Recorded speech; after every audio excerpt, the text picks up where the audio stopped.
Finally, I wanted to go to a very different topic with Suzanne Nossel. I wanted to ask you about the Russian-American journalist Masha Gessen, who resigned from your board, from the board of PEN America, after PEN America canceled a Russian writers panel at your World Voices Festival after Ukrainian writers threatened to boycott. I know this was a very difficult issue.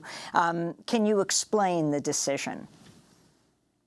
Yeah, look, I need to correct you, Amy. So what happened was we have this annual World Voices Festival. We had two separate panels, one of Ukrainian soldiers coming from the front who were putting together with American soldiers who are also authors. And so that was one panel. And then we had a separate panel with Russian writers, including Masha, and two other Russian journalists, and one historian, one journalist, who we've actually brought here to New York to work on a project that was initiated by Masha and PEN America called the Russian Internet Archive, that archives independent media from Russia that was at risk of being destroyed once Putin cracked down on independent media so aggressively after the Ukraine war started.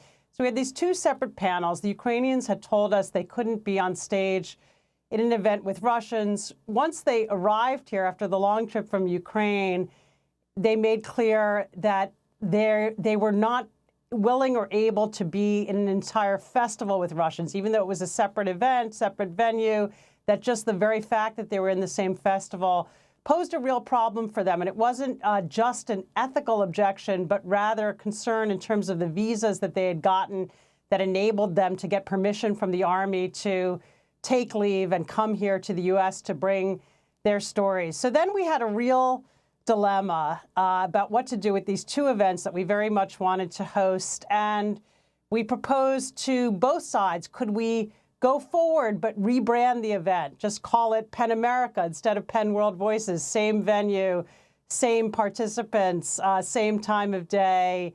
That was our proposal, one approach that we took to trying to resolve it. The Ukrainians felt that would run counter to the permission they had gotten to leave to be part of this big festival.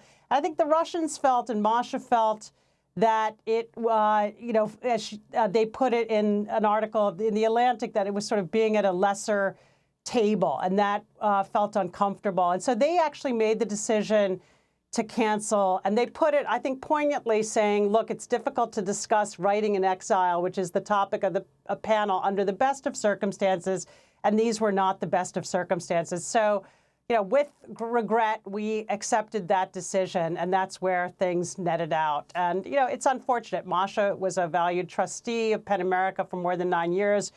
We are grateful that Masha has indicated they will remain a PEN member and remain involved in this Russian independent media archive project, which is so important. Yes, as the award-winning writer Masha Gessen told The Atlantic Monthly, I felt like I was being asked to tell these people that because they're Russians, they can't sit at the big table. They have to sit at the little table off to the side.